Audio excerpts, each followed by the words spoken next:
नमस्कार, हमारे चैनल आपका खबरी लाल पर आपका स्वागत है। झारखंड की राजनीति में उभरते सितारे जयराम महतो ने 18 जून को जेबीकेएसएस के स्थापना दिवस पर रांची में हुए प्रेस कॉन्फ्रेंस में विधानसभा चुनाव के लिए अपनी रणनीति की चर्चा की। साथ ही झारखंड के साथ साथ देश के कई ज्वलंत मुद्दों पर अपनी राय दी। किन किन सीट पर चुनाव लड़ेंगे और कहां से कौन बनेगा उम्मीदवार, इन सभी बातों की विस्तृत जानकारी दी। अपने विवाह के संबंध में पूछे जाने पर क्या मजेदार जवाब दिया, आइए देखते हैं इस वीडियो में। झारखंड राज्य की राजधानी, झारखंड का हृदय रांची में इस राज्य के तमाम सम्मानित पत्रकार बंधुओं, मीडिया कर्मी के हमारे साथी, हमारे भाई, हमारी बहनगण, आप सबों को सबसे पहले हम लोग अपने पूरे संगठन के माध्यम से अभिनंदन करते हैं, आभार करते हैं और आपका धन्यवाद करते हैं कि आज चुनाव में जो भी परिणाम हमें हासिल हुए उनमें कहीं ना कहीं आप सबों का बहुत योगदान रहा। आप सबों ने हम जैसे नौयुवाओं को अपने चैनल में स्थान दिया, हमारे विचारों को गांव-गांव तक लेकर जाने का प्रयास किया। इसके लिए आप सबों का हम लोग तहे दिल से आभार प्रकट करते हैं, अभिनंदन करते हैं। और साथ ही साथ आज ही हमारे 18 जून है, यानी एक साल पहले ही हम लोगों ने राजनीतिक इलेक्ट्रल पॉलिटिक्स में कदम रखने का घोषणा किए थे, फैसला किए थे बलियापुर की मिट्टी से। तो आज साल भर हुए, उसको भी लेकर हम लोग शुभकामनाएं सबों को। और साथ ही साथ झारखंड के तमाम मतदाताओं को आभार करते हैं जिन्होंने हमें पहले चुनाव में फर्स्ट अटेम्प्ट में एज ए हमारे सभी प्रत्याशी निर्दलीय लड़े और उनको लगभग 8.5 लाख के आसपास मत प्राप्त हुए। इसके लिए पूरे झारखंड के जनमानस का आभार व्यक्त करते हैं। और साथ ही साथ हम गिरिडीह से उन तमाम पोस्टल बैलेट के माध्यम से मत देने वाले तमाम मतगणना कर्मियों का आभार प्रकट करते हैं, क्योंकि वहाँ मैक्सिमम जो होते हैं वो मैक्सिमम ही सबके सब एजुकेटेड लोग होते हैं, सब सरकारी नौकरी, अर्ध सरकारी नौकरी को करने वाले लोग होते हैं। और उन्होंने सबसे ज्यादा मत मेरे पक्ष में किया है, लगभग 5,000 मत मुझे मिले 10,000 में। तो तमाम मतगणना कर्मी जिन्होंने मतदान किया है उनका एक बार पुनः विशेष आभार। और बाकी इस राज्य की जनता का बहुत बहुत आभार, जिनके माध्यम से आज हमें एक हौसला मिला है, एक नई ऊर्जा मिली है। और साथ ही साथ हम लोग आशा करते हैं, उम्मीद करते हैं कि जिस उम्मीद के साथ राज्य के जनमानस, राज्य की जनता हम लोग पर आस जता रही है, उस पर हम लोग खरा उतरने के लिए आगामी विधानसभा के चुनाव में मजबूती के साथ शिरकत करेंगे। और साथ ही साथ केंद्र में जो नई सरकार बनकर आई है उनको हम बधाई देंगे, उनको शुभकामनाएं देंगे और उनसे अपेक्षा रखेंगे कि सबसे पहले जो नीट का मामला सामने आया है, जिसको लेकर काफी चर्चाएं हो रही है, पूरे देश में माहौल गर्म है, इस नीट में जो समस्याएं आई इनका समाधान किया जाए। क्योंकि आज लाखों करोड़ों युवाओं का भविष्य इन परीक्षाओं में तय होता है, इन परीक्षाओं के माध्यम से अपने भविष्य को तय करते हैं। तो जो नई सरकार देश में बनकर आई है उनसे मेरी अपील होगी झारखंड के तमाम मीडिया हाउस के माध्यम से इस समस्या का निदान हो। और साथ ही साथ जो भी हमारे प्रत्याशी जीत कर आए हैं, मैं उनसे इस बात की अपील करूंगा कि वो पूर्वाग्रह की राजनीति ना करेंगे, वो किसी बूथ को गिनकर किसी के सहयोग करने की राजनीति ना करेंगे।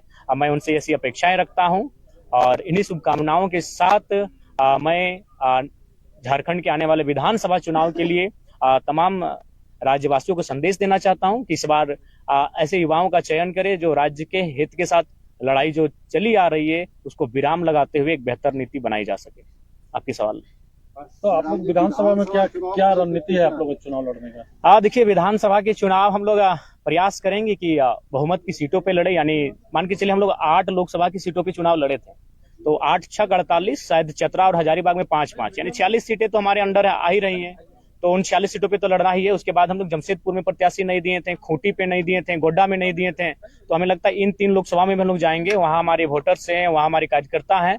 तो हमें लगता है कि 55 के आसपास विधानसभा सीटों पर हम लोग चुनाव लड़ते हुए दिखेंगे। तो क्या आप लोग निर्दलीय लड़ेंगे कि कुछ? नहीं, देखिए, दिल्ली इसी क्रम में गए थे। दिल्ली जाने का कार्य डेमोक्रेसी का स्कूल में भी शामिल होना था और चुनाव संबंधित इलेक्शन कमीशन से जानकारियों को भी लेना था। तो हमें लगता है 15 से 25 दिनों के दरमियान हमारी पार्टी का सिंबल भी अलॉटमेंट होने की संभावना बन जाएगी और पार्टी को रजिस्ट्रेशन नंबर भी अलॉटमेंट हो जाएगा। तो पहले इंडियन स्कूल ऑफ डेमोक्रेसी, उसके बाद जेएनयू। जी। इस तरह के व्याख्यान का क्या अर्थ है कि जयराम राष्ट्रीय परिदृश्य में अपनी पहचान और शिनाख्त को बनाना चाहते हैं? देखिए, मेरा उद्देश्य ये रहा कि जिन मंचों में मुझे अवसर मिला, मैंने वहां झारखंड की, मैंने तो आशा किया था कि संसद में झारखंड के विषयों को रखा जाएगा, लेकिन अगर संसद में जाने से हम लोग चूक गए तो कम से कम उन संस्थानों तक हमारे विषय जाने चाहिए जहां देश और राज्य के तमाम मुद्दों पर विचार और विमर्श किया जाता है। तो उसी उद्देश्य के साथ मैंने उन आमंत्रण को स्वीकार किया, चाहे इंडियन स्कूल ऑफ डेमोक्रेसी का मामला हो या फिर जेएनयू का मामला हो। और साथ ही हम लोग वहाँ एग्रीकल्चर यूनिवर्सिटी भी गए थे, वहाँ के भी तमाम रिसर्च स्कॉलर से मिले, जहाँ झारखंड के भी युवा हैं। तो वहां जाने का उद्देश्य यही था कि हम झारखंड के विषयों को उनसे साझा कर सकें और उन विषयों पर निदान कैसे हो, आने वाले विधानसभा चुनाव में हमारी स्ट्रेटेजी क्या हो, उन विषयों पर बात करने के लिए। विधानसभा चुनाव आप लड़ने जा रहे हैं, तो आपका मुद्दा फिर क्या होगा? देखिए, विधानसभा का चुनाव राज्य के मुद्दों पर आएंगे। राज्य का सबसे ज्वलंत मुद्दा अभी छात्रों की निराशा है और छात्रों की जो हताशा है वो हमारा एक महत्वपूर्ण मुद्दा रहेगा। हम लोग सरकार में आते हैं तो सबसे पहला हमारा प्राथमिकता जो रहेगा कि इस राज्य में नियमित परीक्षाएं होंगी और फ्री एंड फेयर एग्जाम लिए जाएंगे। अगर उसमें किसी प्रकार की गड़बड़ी होगी तो उसमें उच्च से उच्च पदाधिकारी क्यों ना है, उन्हें बिल्कुल बर्खास्त किया जाएगा। उनके साथ किसी प्रकार की कोताही नहीं बरती जाएगी। जरा आप पहली बार लड़े चुनाव, 8 लाख से ज्यादा वोट आपके उम्मीदवारों को मिला है। आजसू पार्टी जो है वो अब एक तरह से अगले विधानसभा चुनाव तक का जो है रोड मैप उन्होंने जारी किया और उन्हीं इलाकों को वो फोकस कर रहे हैं जिन इलाकों में आपकी अच्छी खासी पैठ रही, वोट आपको मिला है। तो आप कैसे देखते हैं, आपके लिए क्या आजसू आज की तारीख में चुनौती है या है, तो फिर कैसे निपटेंगे उससे? देखिए, मेरे लिए कोई एक विशेष दल हमारी चुनौती नहीं है, क्योंकि मैंने वहां से वोट लाए जहां से आजसू के अलावा बाकी पार्टियां थे। जैसे मैंने बेरमो से 53,000 वोट गेन किया, वो कांग्रेस की सीट है, पारंपरिक सीट है कांग्रेस की। मैंने टुंडी से भी 60,000 वोट लाए, वो झारखंड मुक्ति मोर्चा की सीट है। मैंने डुमरी से 90,000 वोट लेकर आया हूँ, 90,000 मायने हैं, वो झारखंड मुक्ति मोर्चा की पारंपरिक सीट है।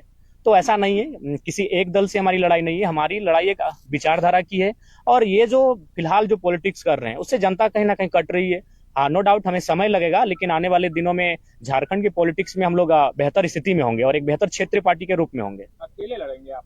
जी, फिलहाल हम लोग विधानसभा का चुनाव अकेले लड़ेंगे। जयराम जी, ये देखा गया चुनाव में केवल एक जाति विशेष का दादा, अब हम आपसे करवत प्रार्थना करना चाहेंगे। आप सभी लोग इंटेलेक्चुअल लोग हैं, एकेडमिक लोग हैं, मीडिया हाउस के लोग, अब इस सवाल से हमें बचने दिया जाए, इस सवाल से हमें रहम किया जाए। 3.5 लाख एक जाति के वोट नहीं है।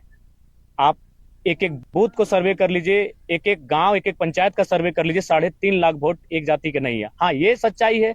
जो भी बंदा जिसी समुदाय का रहता है, उस समुदाय का वोट उसका बेस वोटर होता है। इससे कोई इनकार नहीं कर सकता, ना मैं इनकार कर रहा हूँ। लेकिन 3.5 लाख वोट किसी एक समुदाय के वोट नहीं है। सभी ने मुझे अपार जन समर्थन दिया है। लोकसभा चुनाव में आप रिजर्व सीट पे उम्मीदवार नहीं दिए। जयराम जी, आजसू का जो कैडर वोट है महतो बिरादरी का, वही कैडर वोट वहाँ पे आपको मिला। और जो जेएमएम का कैडर वोट है तो चाची के इलाके में जो महतो वोट है वहाँ आपको मिला। देखिए, एक जरीडी प्रखंड आता है। नहीं, आप भूल कर रहे हैं। जरीडी प्रखंड आता है, जरीडी प्रखंड में एक ही महतो गांव है, वहां से मैंने 17,000 वोट गेन किया है। तो मुझे लगता है आप लोग थोड़ा सा भूल कर रहे हैं। आप लोग को और ग्राउंड में जाकर सर्वे करने की आवश्यकता है, क्योंकि आप लोग उन्हीं बातों को सुनते हैं जो मीडिया में बाकी दलों के नेता कहते हुए दिखते हैं। आप जनता के बीच जाइए और जनता के बीच जानने का प्रयास कीजिए कि आज हमारा रोल क्या है। आप चले जाइए बेहराकुदर, वो एक राजपूत समाज का गांव है, वहां मुझे अच्छा वोट मिला। आप चले जाइए चौबेडी, वो ब्राह्मण का गांव है, मुझे वहां से अच्छा वोट मिला। तो मैं किन किन समुदाय को गिनाऊं, बताइए।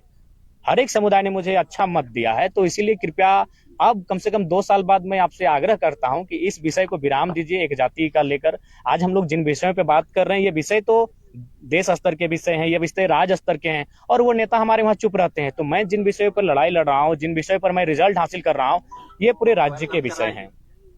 रिजर्व सीट पे आप लोकसभा चुनाव नहीं लड़े? नहीं दादा, लड़े। 2 रिजर्व सीटों पे हम लोग चुनाव लड़े। सिंहभूम में हम लोग हो समुदाय के साथ गए, दुमका में हम लोग संथाल समुदाय के साथ गए, और सिंहभूम के हमारे प्रत्याशी लगभग 50,000 वोट लेके आए। 44 के 45,000 वोट था। जहाँ जेएमएम का उम्मीदवार नहीं, ऐसा कुछ नहीं है, ऐसा कोई प्लानिंग नहीं है। हम लोग ये देखें कि हम लोग वोटर्स कहाँ हैं, कहाँ हमारे केडर हैं, जहाँ चुनाव में काम हो सकता है। गोड्डा में भी हमारे थे, लेकिन वहां तक हम लोग पहुंच नहीं पाए, प्रत्याशी नहीं मिल पाया। तो ऐसा नहीं है। हम लोकसभा चुनाव में आप सामान्य वर्ग के कैंडिडेट्स को बहुत न के बराबर उतारे। देखिए, एक्चुअली देखिए, लोग विधानसभा चुनाव में दिखेंगे निसंदेह। हम लोग गोड्डा के लिए भी प्रीफर किए थे कि उस सीट पर हम लोग सामान्य प्रत्याशी को रखें, लेकिन नहीं प्रत्याशी सामने आया। देखिए, सामान्य वर्ग कहीं ना कहीं थोड़ा सा आज के मैंने डेट में भी संपन्न है, तो इसलिए थोड़ा सा लेट लगे। उस समुदाय के बीच हमें आने में थोड़ा लेट लगेगा, लेकिन वे भी दिल खोल के तैयार हैं कि ये बच्चे जो आ रहे हैं राजनीति में, उनका स्वागत करेंगे। तो निसंदेह सामान्य वर्ग के लोग भी हमारा स्वागत करेंगे, उनके बीच भी हम लोग जाएंगे। गांधी उपचुनाव गांधी उपचुनाव हम लोग इसलिए नहीं लड़ पाएंगे, लोकसभा का चुनाव भी उसी तारीख को था और हम लोग नहीं मैनेज कर पाए, क्योंकि हमारा व्यवस्थित कोई टीम नहीं था, और व्यवस्थित टीम नहीं होने के कारण हम लोग इन चीजों को हैंडल नहीं कर पाए।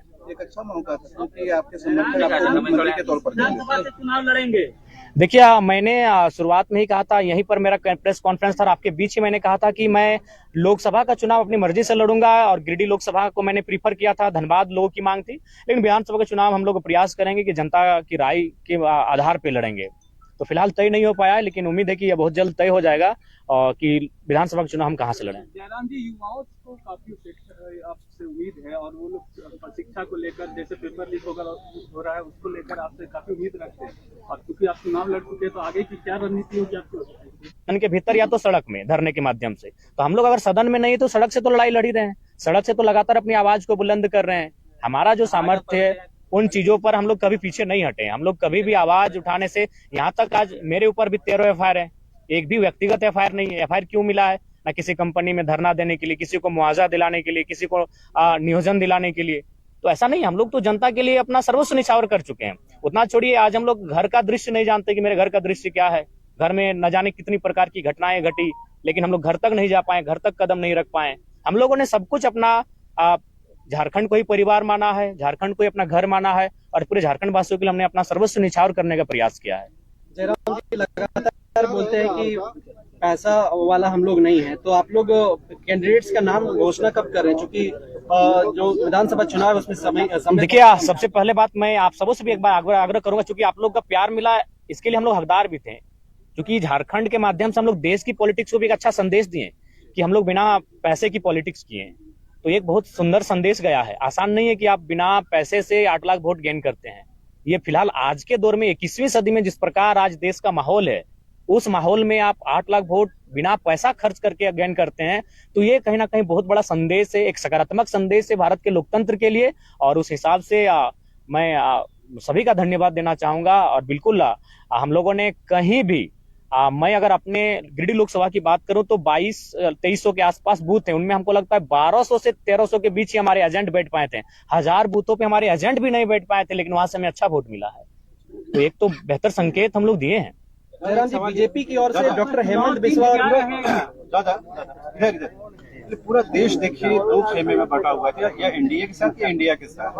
आपको लगता है कि इन 2 खेमों को इग्नोर करके बीच का रास्ता निकाल करके आप कहां तक पहुंच पाएंगे? आपको लगता है कि प्री पोल भले ना हो, मगर पोस्ट पोल अलायंस आपको करना पड़ेगा चुनाव के बाद? देखिए, अगर ऐसी स्थिति आती है तो हम लोग एक रायशुमारी करेंगे, जनता के बीच जाएंगे। जनता के बीच जाने में हमें समय नहीं लगता है, हम लोग ऊर्जावान है और जनता से इस राय को लेकर चलेंगे कि भाई आपने हमें मत दिया है, अगर ऐसी नौबत आती है तो जनता की राय से होगा। लेकिन फिलहाल हम लोग चुनाव अपने बूते लड़ेंगे, अपने सामर्थ्य के दम पर लड़ेंगे। सोशल मीडिया में चर्चा चल रहा है कि जयराम जी बीजेपी के साथ जा सकते हैं। देखिए, सबसे पहला बात, ऐसा कोई बात नहीं है। अब देखिए, लोग तो बहुत सारी कहानियां बनाएंगे, बहुत सारे किस्से भी सुनाएंगे आपको, और उन किस्सों से, उन कहानियों से फिलहाल मेरा कोई संबंध नहीं है। इस बात को मैं आज आपके माध्यम से पूरी तरह से निरस्त करता हूं कि जो अखबार के माध्यम से आप लोगों ने पढ़ा, उससे हमारा कोई संबंध नहीं है। लड़ने वाले आगामी विधानसभा चुनाव में देखिए, ये जनता की राय है और जनता की राय को स्वीकार करेंगे। ऐसा चर्चा है, इसलिए मैंने जी 2 सीटों पर चर्चा हो रही है। देखिए, वो तो कंफर्मेशन नहीं हुआ है, लेकिन 2 सीटों पर चुनाव लड़ने की लंबोदर महतो गोमिया से विधायक है, उन्होंने कहा है कि मेरा चुनौती स्वीकार करो, गोमिया से चुनाव। देखिए, ऐसे तो अगर ज्यादा वो कहेंगे तो चुनौती को स्वीकार कर ही लेंगे। वहां भी मेरा 70,000 वोट आया है, तो वे दूसरे स्थान पर रहे माननीय विधायक जी, दूसरे स्थान। मैं आपको मजेदार कहानी सुनाना चाहूंगा। गिरिडीह लोकसभा में माननीय सांसद के जितने प्रतिनिधि हैं, जितने ग्रामीण प्रतिनिधि हैं, आप उनका बूथ चेक कीजिए, बुरी तरह पीटे हैं। माननीय सांसद को देश के प्रधानमंत्री ने बचाया है और उन वोटर्स ने बचाया। उनके जितने प्रतिनिधि हैं, जिन बूथ में मैं अभी जहां रहता हूं, वहां उनका प्रखंड अध्यक्ष है, मेरा 581 वोट है, उनका 50 वोट नहीं है, वो बुरी तरह पीटे हैं। तो अगर डॉक्टर लंबोदर बाबू एक पीएचडी स्कॉलर हैं, एक राज्य की एक ऊंची सेवा को दे चुके हैं, और हम लोग चूंकि युवा है, हमारे मुख से त्रुटिपूर्ण बातें कभी निकल सकती है, लेकिन उनको एक सज्जन व्यक्ति हैं। अगर वो इस प्रकार की बच्चों जैसी चुनौतियां दे रहे हैं, तो मुझे लगता है थोड़ा सा लिमिट में ही चुनौतियां दें, नहीं तो अगर स्वीकार कर लिए तो फिर दिक्कत उन्हीं को होगी, और जोरदार दिक्कत होगी। देखिए, उन्हीं का सवाल जो सवाल किया था, देखिए ढोलू महतो का सवाल, देखिए एक बात सुनिए, ढोलू महतो का विधानसभा बागमारा है, वहां चंद्रप्रकाश चौधरी जी हमसे 40,000 वोट से लीड करते हैं। तो अगर ढोलू को मेरा समर्थन होता तो हम 40 से लीड करते हैं। अगर ढोलू जी का समर्थन हमको होता, हम वहां 40,000 वोट लाएं, बहुत अच्छा लाएं, क्योंकि बाघमारा एक शहरी क्षेत्र है प्लस ढुलू का क्षेत्र है, वहां से एक नया लड़का 47 वोट लाता है, ये बहुत बड़ी बात है। अगर उनका समर्थन होता तो कम से कम मेरा 70 से 75 होना चाहिए था। चीजों को समझिए, हम वह तीसरे पायदान पर हैं। अतः बाघमारा विधायक जो वर्तमान में सांसद बन चुके हैं उनका कोई संबंध नहीं रहा है। ये एक मीडिया में आया था लेकिन वो सच्चाई नहीं है। विधानसभा चुनाव में सामान्य वर्ग को क्या टिकट देना? बिल्कुल, क्यों नहीं है, हर एक वर्ग हर एक तबका सबके साथ लेकर चलना है। अरे हम लोग बिल्कुल देंगे। आज होश हवास में इतने मीडिया कर्मियों के माध्यम से कह रहे हैं, स्वर्ण वर्ग को भी हम लोग विधानसभा में उतारेंगे और बाकायदा हम लोग चाहेंगे कि एकेडमिक लोग आए, कुछ पत्रकारिता से भी लोग आए। हम तो संविदा को ऑफर कर रहे हैं, गोड्डा की किसी एक सीट को चयन करें, अभी 6 महीना का समय है, गोड्डा महागामा पड़े हट एक सीट का चयन करें। हम आपके सामने कह रहे हैं, अगर सनिदा एक सीट का चयन करते हैं गोड्डा से तो हमारे प्रत्याशी होंगे। उम्मीदवार या फिर गैर थे? देखिए, हाँ सवाल कर रहे हैं दीदी, आपके जितने कैंडिडेट थे लगभग तीसरे पायदान पर रहे। बहुत मेहनत की है संविदा। देखिए ये संगठन तय करेगी। पहला बात तो उनको हम लोग सांसद मान चुके हैं, तो ये सांसद की तैयारी कर ही रहे हैं। 2029 में निश्चय सांसद बनेंगे, लेकिन उसके बावजूद अगर संगठन को लगा कि वे विधानसभा में आने चाहिए तो संगठन जैसा तय करेगी, संसदीय बोर्ड से तय करेगी। दिया था कि जो सांसद का चुनाव लड़ेंगे वो विधायक नहीं लड़ेंगे। हाँ, ये हमने इसलिए कहा था कि हम लोग सत्ता के विकेंद्रीकरण की बात कर रहे हैं, नए नए चेहरों की बात कर रहे हैं, तो हम लोग चाहते हैं कि बाकी जो पार्टियां उनसे अलग पॉलिटिक्स करें। तो अगर जरूरत पड़ी उन प्रत्याशियों की तो हम लोग लेके आएंगे उनको विधानसभा में।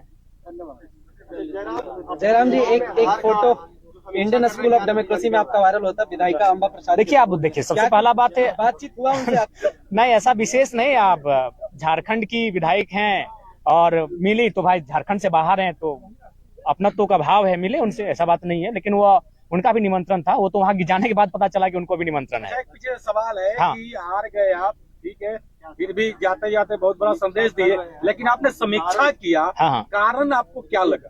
देखिए, समीक्षा में कारण यही लगा कि इस बार जो देश का माहौल अभी भी इस बार रहा कि हम लोग देखिए, हम लोग वोट अपनी रास्ता कहाँ तैयार कर रहे थे। अगर मैं गिरिडीह लोकसभा की बात करूं तो 3.25 लाख से 3.5 लाख एनडीए वोटर हैं। एनडीए का प्रत्याशी कोई रहे, आपराधिक मामला रहे, वो अच्छा काम करे या ना करे, वो अगर पैरासूट से भी आए, अगर वो कन्याकुमारी और कश्मीर से भी अगर आके गिरिडीह में चुनाव लड़ता तो उसको 3 लाख 3.5 लाख वोट आते ही आते हैं। तो यानी एक वोट आपका था एनडीए का जो 3.5 लाख के आसपास खड़ा हो रहा है। प्रत्याशी से कोई मतलब नहीं, अच्छा है बुरा है, काम करे ना करे कोई मतलब नहीं है।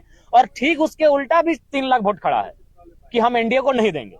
तो उन 3-3 लाख वोटों के बीच अगर जयराम महतो 3.5 लाख वोट कर ले आता है तो बहुत बड़ा कलेजा, जिगर और बहादुरी का काम है। हम लोग एक जो नई पहचान बनाए, बहुत चैलेंजिंग विषय था, क्योंकि आप किसी भी लोकसभा में देख लीजिए 3 लाख वोट एनडीए का है और 3 लाख ठीक इस विचारधारा के विपरीत वोट है। और उस भीड़ में आप एंट्री करते हैं बिना किसी संसाधन के, बिना किसी बूथ मैनेजमेंट के, बिना किसी टीम के, और आप उसी के अनुपात में वोट लेके आते हैं। ये हमारे लिए गौरव का विषय है। देखिए, हम उन्हीं के सवाल पे चलेंगे। थोड़ा सा हालांकि आपको खराब लग नहीं, खराब नहीं लगेगा, क्योंकि जो हम लोग महसूस कर रहे हैं कि आप विधानसभा चुनाव में उतर रहे हैं। अब बात है शहरी क्षेत्र का, ठीक है, ग्रामीण क्षेत्रों में आपकी पकड़ है, लेकिन शहरी क्षेत्र जो है, जो बाहरी भीतरी का एक धब्बा आप पे लग गया है, इसको कैसे आप धोएंगे? देखिए, एक बात हम स्पष्ट कह रहे हैं, ये लड़ाई बाहरी भीतरी की कब रही। हमने ये कहा कि जिस प्रकार, अच्छी बात बताइए, आज भारतीय जनता पार्टी जिसकी आप बात करते हैं, उड़ीसा में उन्होंने किस आधार पर चुनाव जीता, क्या किसी को आइडिया है? क्योंकि लोकसभा का चुनाव था, इसीलिए उड़ीसा का मैसेज किसी तक नहीं आया।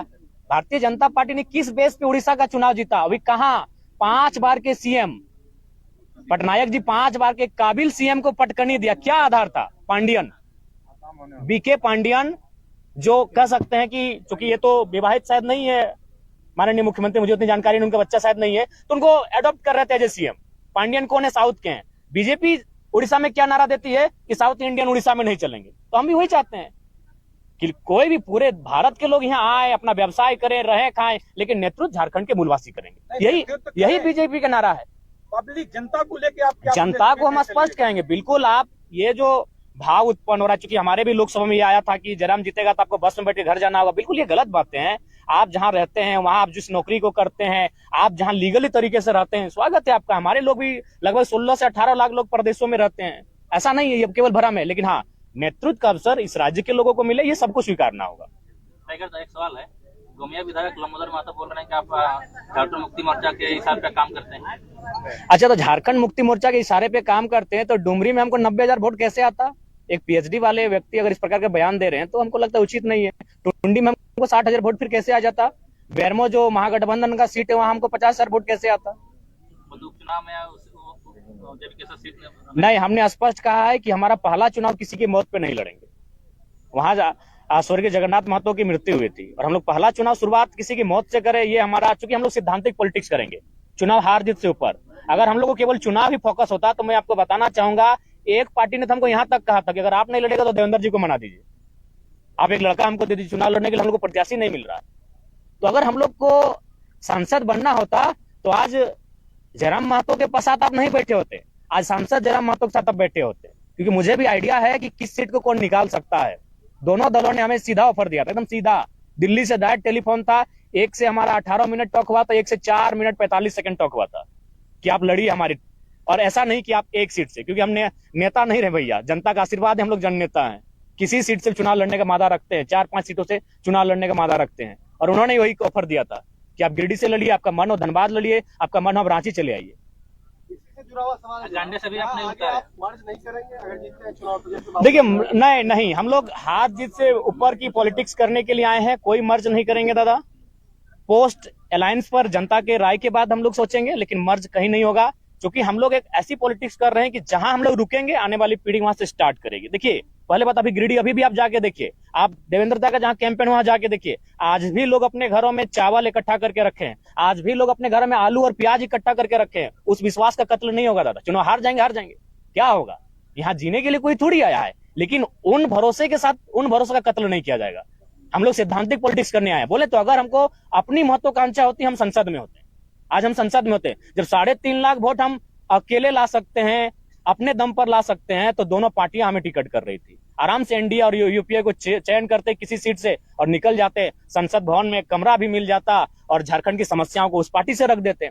लेकिन उस भरोसे का क्या होगा? जो 85 साल की बूढ़ी महिलाएं आज खाना नहीं खा पा रही हैं। हम कई बार उनसे मिलने गए कि अभी चुनाव बहुत है, हम लोग अभी 29 साल के आगे भी चुनाव लड़ेंगे, रो रही हैं, 5-6 साल की बच्चियां रो रही हैं कि नहीं कैसे हार गए टाइगर। तो उस भरोसे को हम लोग कहीं ना कहीं दरकिनार नहीं कर सकते हैं। दुनिया मंत्रिमंडल में जगह नहीं मिला, उसका फैक्टर जयराम महतो को बता रहे हैं। देखिए, उसका फैक्टर वो स्वयं है, इसलिए स्वयं है कि उन्होंने कभी नहीं कहा कि हम लोग, उनका मुद्दा क्या होगा।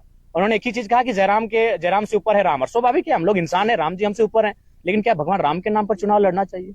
मुद्दे हैं लड़ने के लिए, आप उन मुद्दों पे लड़िए। अब तो मैंने राम को, अल्लाह को दूर रखी राजनीति से। कब तक इस देश की राजनीति को यूं ही मतलब धार्मिक उन्माद में लोग रखेंगे? हम चाहते हैं कि पढ़े लिखे नौजवान जब आ रहे हैं राजनीति में तो कम से कम राजनीति को शुद्ध रखें। इनमें उनका स्वयं दोष है। अगर उनकी स्ट्रेटजी होती, अगर वो गांव जाते हैं तो जयराम आते हैं क्यों रणभूमि में?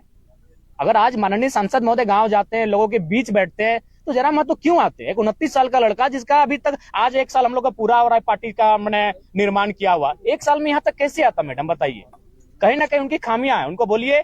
और साथ ही साथ सबको संदेश देंगे कि आपका जो पॉलिटिक्स करने का तरीका है उसको भी बदलिए। आप जनता से कटे हैं, आप में और जनता में अंतर है। आपका महल 18वें तल्ला पर है और जनता झुग्गी झोपड़ी में रहती है। आप जनता से कटे हुए लोग हैं, आप जनता के लिए काम नहीं कर रहे हैं, जो भी कर रहे हैं अपने परिवार को भरने काम कर रहे हैं। और महोदय सांसद से कहिएगा कि आप तो रामगढ़ के हैं, आप सुन रहे हैं लइयों में जमीन खरीद ली है, सॉरी जो गोमिया का बॉर्डर पड़ता है नदी के उस पार, चूंकि माइन सुधर जाने वाला है। वाह भैया वाह, जनता से कटिएगा और बोलिएगा 2 समय दीजिएगा, ये नहीं चलेगा। दिल्ली के पूर्व विधायक पर क्या कहिएगा? उनका धन्यवाद करेंगे, उन्होंने खुलकर सहयोग किया है, समर्थन किया है, और नो डाउट वे भी झारखंड के एक लड़ाकू नेता रहे हैं, उनका धन्यवाद देंगे। और टेलीफोनिक भी धन्यवाद दे चुके हैं, और आपके पूरे तमाम चैनल के माध्यम से उनका धन्यवाद देंगे। लेकिन ये हवा चल रहा है सोशल मीडिया में कि अमित महतो से JBKSS टिकट मांग रहे हैं। ठीक है, अगर वे आएंगे तो स्वागत है, आने दीजिए, स्वागत है। अच्छे व्यक्ति हैं भाई, लड़े हैं। और हाँ, आप कुछ पूछ रहे थे दादा? अमित महतो गिरिडीह में जाके खुलेआम सपोर्ट करते हैं, रांची में क्यों सपोर्ट नहीं करते हैं? नहीं, उस समय शायद वो क्षेत्र में नहीं थे, मेरे भी वहाँ नहीं आए, वो सिर्फ सोशल मीडिया में ही किए थे। जो हाँ, आपका क्या सवाल था? इरफान अंसारी का एक वीडियो देखा, उसमें बोल रहे थे कि ये उम्मीद नहीं था कि 3.5 लाख वोट लेकर आएंगे जयराम महतो, हम राहुल गांधी जी से बात करेंगे और उनको कांग्रेस में लेकर आएंगे, और तमाम तरह की बातें जो आपको लेकर कहते हैं, इस पर क्या कहना चाहिएगा? देखिए, हमको तो डाउट है कि उनका राहुल गांधी से बात होता भी है कि नहीं। तो सबसे पहले देखिए, ठीक है, सुनने में आ रहा है कि इरफान दा मंत्रिमंडल संभालने जा रहे हैं, तो पहले उनको बधाई देते हैं और उनको कहेंगे कि थोड़ा सा ये जो कॉमेडी वाला बात करते हैं ना, देखिए इरफान दा नो डाउट उनको लोग इसीलिए फॉलो करके रखे हैं कि दिन भर का तनाव को मुक्त करें उनको सुन के। तो उनको बोलेंगे थोड़ा आप सीरियस पर्सन बनिए। अगर आप मंत्रिमंडल में जाने वाले हैं आलम के स्थान पर, तो आपका विषय क्या होगा? अगर आपको नहीं मालूम है तो मैं आपको विषय देता हूं। आपका सबसे पहला विषय होगा कि जामताड़ा को साइबर क्राइम के धब्बे से मुक्त कराइए। सबसे बड़ा विषय आपका होगा। आपका दूसरा विषय होगा कि जामताड़ा की स्थिति देखिएगा, जामताड़ा के 95% जो पेशेंट होते हैं वो धनबाद आते हैं इलाज करने के लिए, और आप बतौलेबाजी करते हैं। आप रणधीर सिंह के साथ बतौलेबाजी करते हैं, तो कभी भानु प्रताप शाही से, तो कभी निशिकांत दुबे से। ठीक है, कटाक्ष कीजिए, लेकिन जो जेन्युइन समस्या है, जो गंभीर समस्या, उन पे बात कीजिए, उन पे काम कीजिए, उन पे रोड मैप तैयार कीजिए। तो उनको हमारा ये संदेश रहेगा। अरे ठीक है, पहले आपका उनका सीट संकट में है, वो हमारे साथ आए। जयराम दा, इरफान दा तो यहाँ तक, इरफान अंसारी जी तो यहाँ तक बोल दिए कि आपकी दूसरी शादी हो गई है कहीं पे चुपके चुपके से। देखिए, आप वो बोले थे मेरे वीडियो में, इसलिए मैंने आपसे पूछ दिया। नहीं, ऐसा है, ये सब निराधार बातें हैं। शादी करके आपको लगता है कि कोई मतलब छुप के रह सकता है? ये आसान बात नहीं है। ऊपर से हम लोग को 1 साल पॉलिटिक्स हुआ है भैया। इससे पहले मेरा पास्ट है, आपको मैं बताना चाहूंगा। एक प्रत्याशी जो संसद के चुनाव में लड़ रहे थे, उनकी एक टीम गई स्पेशल मेरे तोपचाची प्रखंड में, और तोपचाची प्रखंड से लगभग 150 नौजवान जिनकी उम्र थी 25 से 30 साल, उनको इकट्ठा किया, जो मेरे साथ खेलते कूदते थे, और उनसे यही सवाल किया कि यार कोई अफेयर का मैटर बताओ ना। तो उन लोगों ने एक ही चीज कहा कि उस लड़के को हम लोग बचपन से जानते हैं, उसको 2 ही जगह देखें, एक अपने गांव से बस में बैठकर कॉलेज जाना, और दूसरा शाम को आके फुटबॉल खेलना, इसके अलावा उसको कहीं नहीं देखे। तो ये चीजें भ्रामक हैं, ऐसा कोई विषय नहीं है। और होगा तो छुप के क्यों करना यार, बताइए ना समर भैया। प्रेम, किसी ने प्रेम किया है तभी हम लोग का उत्पत्ति हुआ है। यहाँ जितने लोग बैठे हैं, जितने लोग खड़े हैं, अगर एक नर और नारी के बीच प्रेम हुआ है उनके मध्य, तभी हम लोग का सृजन हुआ है। तो प्रेम से मुकरना क्या, प्रेम से इनकार क्यों करना? प्रेम करने के लिए कोई मिले तो।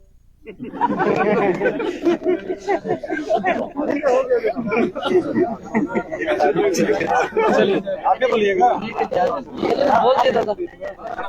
अगर आपको हमारी खबर पसंद आई तो हमारे चैनल को लाइक और सब्सक्राइब कर लें, ताकि आगे की नोटिफिकेशन आपको मिलती रहे।